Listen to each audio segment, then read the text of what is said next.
Vous avez pour parler en français facile, comme on dit, parce que tout ce que nous faisons, c'est pour que les populations comprennent très bien à quoi s'attache le gouvernement.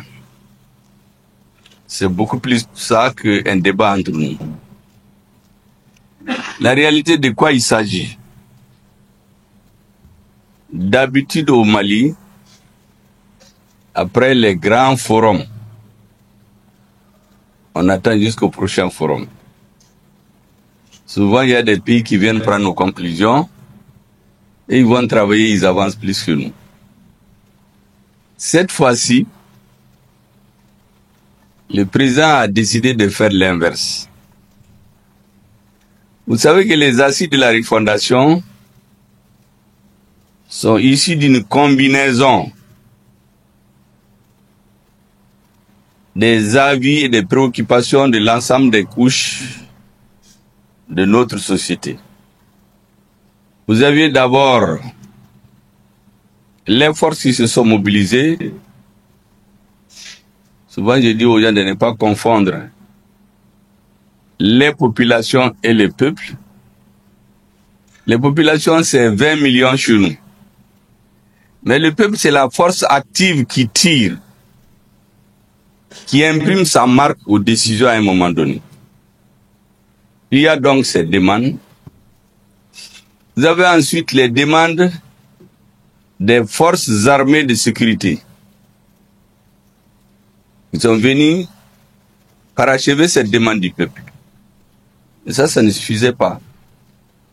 Le président a eu l'heureuse démarche, contrairement à ce qu'on fait d'habitude historiquement, où lorsqu'une force a le dessus, elle impose son point de vue et on continue. Les assises nationales ont consisté à aller vers tout le monde, appeler tous les Maliens pour mettre en commun les avis de ceux qui faisaient les mouvements, les avis de ceux qui ont parachevé cette tâche et les avis de tous les Maliens pour nous donner une sorte de feuille de route du gouvernement, de manière que le gouvernement, sans être un gouvernement élu, mais il travaille suivant la volonté de la majeure partie de la population, ce que nous avons appelé les résolutions des assises. Vous aurez remarqué maintenant, depuis les assises, les membres du gouvernement, le chef de l'État, beaucoup se réfèrent toujours aux assises. Les assises ont demandé telle chose, donc nous la faisons. Les résolutions des assises sont devenues une sorte de feuille de route pour l'équipe dirigeante.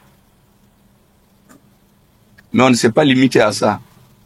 Le président a adopté la méthode suivante en disant oui, les préoccupations des Maliens ont été énumérées, nous les connaissons, mais cela ne suffit pas. Il faut qu'à la fin de la transition, je puisse dire aux Maliens, voici ce que vous avez demandé, voici ce que j'ai pu faire avec mon équipe pendant cette période, voici ce que j'ai commencé, je n'ai pas pu terminer, et voici ce que je n'ai pas commencé. Pour que la nouvelle équipe qui vient n'ait pas à chercher midi à 14 heures. Elle vient trouver un produit pour continuer à travailler. D'autant plus que la construction d'une nation, je l'ai répété plusieurs fois, c'est l'œuvre de plusieurs générations de dirigeants accumulés qui va faire une nation prospère. Et donc l'équipe qui dirige aujourd'hui, l'héritage qu'elle veut laisser sous la houlette du président, c'est ce dont je venais de vous parler. À partir de ce moment, le gouvernement s'est imposé. Disons, le président a imposé au gouvernement de régulièrement dire dans les résolutions des assises qu'est-ce qu'il a pu faire, qu'est-ce qu'il n'a pas pu faire et qu'est-ce qu'il reste à faire.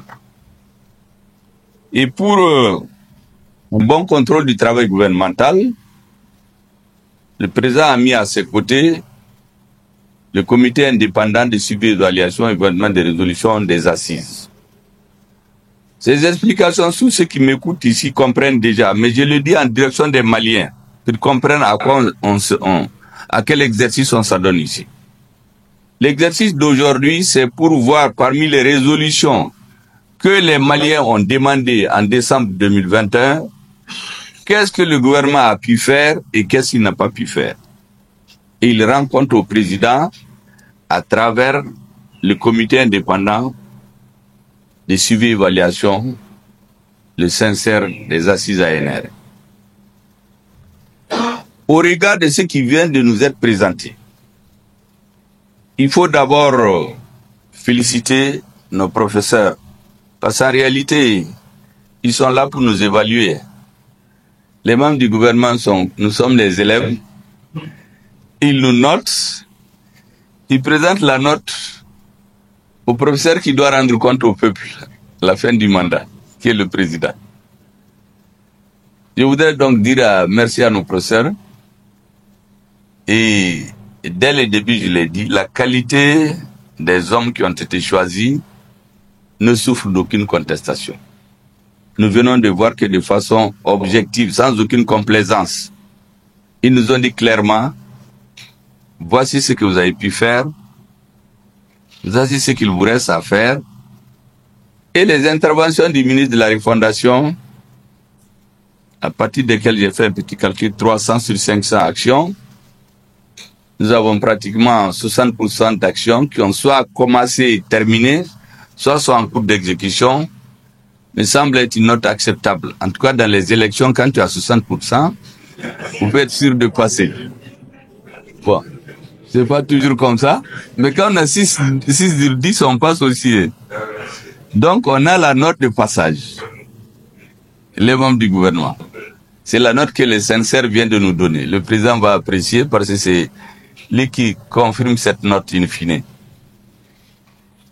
Cette note, combinée aux réflexions que le ministre de l'Industrie et du Commerce vient de faire, nous permet de regarder très clair devant nous. Vous savez qu'il y a quelques mois, il y a une bourrasque qui était en fait une tempête de vent dans un verre d'eau. Lorsque devant les mêmes ministres, devant les mêmes sincères, j'avais expliqué que nous avons travaillé à asseoir les piliers de l'indépendance et de la souveraineté de l'État malien, mais que maintenant il faut qu'on s'occupe des questions économiques. Bien sûr, les gens ont glosé là-dessus, mais quand le président s'est rendu à Caille quelques jours après, il nous a tous mis d'accord. Comme le chef de famille sait le faire, quand les enfants se disputent dans la famille, il vous amène, il vous fait asseoir, il vous dit de bien comprendre. Notre pays est engagé aujourd'hui dans la résolution, parallèlement à ce que nous avons fait jusqu'ici, dans la résolution des problèmes économiques.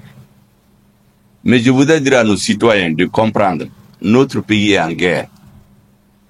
Parce qu'en réalité, quand on est en guerre, le pays ne peut pas marcher comme en temps normal. Parce que l'essentiel des ressources du pays, au lieu d'aller dans les questions de développement, vont dans les questions de sécurité. Parce que la sécurité, nous l'avons dit, vient avant tout. Aujourd'hui, à Bamako, nous parlons des questions de développement économique et social, ça c'est normal. Mais il y a des coins du pays, je vous assure, où les citoyens cherchent à vivre. Ils cherchent à manger, à boire et dormir et se réveiller sans mourir. C'est des Maliens aussi. Vous savez, quand on fait des débats à Bamako entre nous, il y a telle chose qui manque, ça ne me suffit pas. Et ils vous disent, nous cherchons à vivre. Donc, ce que je pense que nous devons faire aujourd'hui, c'est que notre population doit comprendre, on doit avoir le courage de lui expliquer que les difficultés économiques qu'il y a dans certains domaines sont inhérentes à une économie de guerre. Le Mali est l'un des rares pays au monde, je dirais même sinon le seul. Vous avez une armée où on recrute, on forme, on équipe, on fait la guerre et on gagne. Ailleurs, l'armée est préparée avant, la guerre vient, on se met là-dedans. Mais nous, il y a une guerre qui nous a été imposée. Et le peuple a décidé de mettre l'essentiel, une bonne partie de ses ressources dans ses forces de défense et de sécurité pour se libérer. Cet aspect, souvent, nos citoyens ne le comprennent pas. Il faut bien leur expliquer. Les problèmes économiques, on les résout au fur et à mesure, ce qui est en train d'être fait. Le ministre de l'Industrie et du Commerce vient d'en parler. Quand vous écoutez les comptes rendus journaliers ou bien hebdomadaires du Conseil des ministres, vous vous rendez compte que pratiquement le gouvernement va à 100 à l'heure. Aucune question n'est négligée, tout en ayant dans la conscience que nous devons toujours garder en vue qu'il nous faut imposer d'abord la sécurité et la paix pour pouvoir pleinement donner toutes nos énergies pour les questions de développement économique et social. Et de ce point de vue, je crois que le travail que le Sincère est en train de faire, plus la prise de conscience, je crois, des membres du gouvernement qui doivent surveiller ou être surveillés comme du lait sur le feu par le Sincère, sont de nature à donner beaucoup d'espoir aux Maliens. En tout cas, en vous écoutant, les membres du Sincère d'un côté et les ministres qui ont intervenu, je pense que la combinaison de vos interventions doit donner beaucoup d'espoir aux Maliens. Et c'est avec cet espoir que nous allons vivre. Parce que sans espoir, il n'y a pas de vie. Je dis, les choses les plus importantes qu'on a eues aujourd'hui, souvent on ne les voit pas. C'est la confiance. C'est que les Maliens ont confiance en eux-mêmes. Il y a quelques années, on n'avait même pas d'État. Aujourd'hui, on a confiance. Le travail que vous êtes en train de faire, le gouvernement, est en train de donner de l'espoir aux Maliens. Confiance, espoir. C'est les deux pieds sur lesquels la nation marche pour aller de l'avant. Et je suis convaincu qu'à la fin de cette transition, le président pourra se lever la tête haute et dire aux Maliens, dans ce que vous avez demandé en décembre 2021, avec mon équipe, avec mes collaborateurs, avec les hommes que j'ai mis autour de moi, voici ce que nous avons fait, en toute sincérité. Ça ne serait pas de la communication comme ça, parce que souvent au Mali, on communique, après on travaille. On travaille d'abord et il va communiquer. Ce que j'ai pu faire, c'est ça. Ce que je n'ai pas pu faire, les suivants vont le prendre en charge. Donc vous pouvez être très fiers, mesdames et messieurs les membres du Sincère. Vous pouvez être très fiers, mesdames et messieurs les membres du gouvernement, du travail que vous êtes en train d'abattre. En réalité, ce n'est pas grandiloquent, vous êtes en train de travailler pour l'histoire. Les générations futures un jour vont s'asseoir, se rappeler de ces périodes difficiles. C'est comme quand vous prenez les jeunes Européens maintenant. Il y a beaucoup qui ne se rappellent pas de ce qui est passé chez eux en 1940, 41, 45, où il y a des pays qui ont été complètement détruits. Mais aujourd'hui, ils ont oublié, peut-être certains de vos enfants, vos petits-enfants, vont se rappeler que dans les années 2000, il y avait des équipes, on avait une armée qui a pu redonner la confiance aux Maliens. Et il y a des équipes qui gouvernent, qui ont pu donner l'espoir. C'est les deux combinés qui feront le grand Mali où nous vivons aujourd'hui. C'est ce que nous espérons. Donc merci beaucoup, mesdames et messieurs. Merci, messieurs les ministres. Merci, les professeurs. Nos professeurs qui vont nous contrôler. Bon, parce qu'eux, ils rendent compte au président, donc il vaut mieux vous entendre avec eux là. Si vous ne voulez pas avoir de problèmes, vous devez être bien noté. Donc merci beaucoup, c'est vraiment ce que je voulais vous dire. Merci beaucoup.